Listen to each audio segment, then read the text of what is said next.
નમસ્તે, મારું નામ ડૉક્ટર જયદીપ માંગરોળિયા છે. હું ન્યુરોલોજિસ્ટ છું. આજે હું તમને RLS એટલે કે રેસ્ટલેસ લેગ સિન્ડ્રોમ વિશે થોડી માહિતી આપવા માંગુ છું.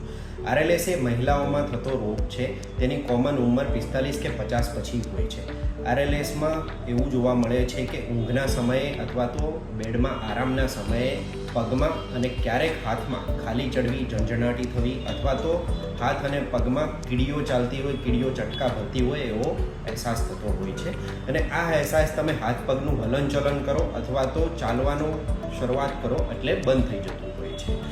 RLS બહુ કોમન કારણોને લીધે, જેમ કે લોહીના ટકા ઓછા હોવાથી, કિડનીના પ્રોબ્લેમ હોવાથી થઈ શકે છે અથવા તો અમુક લોકોમાં જાતે પણ સ્ટાર્ટ થઈ શકે છે. પણ આ રોગને આપણે દવાની મદદથી બહુ સારી રીતે કંટ્રોલ કરી શકીએ છીએ અને ઘણા ખરા કેસીસમાં એને મટાડી પણ શકીએ છીએ. તો RLSના સિમ્ટમ્સ જ્યારે પણ તમને વર્તાય ત્યારે તમે તમારા નજીકના ન્યુરોલોજિસ્ટ પાસે કન્સલ્ટ કરવું.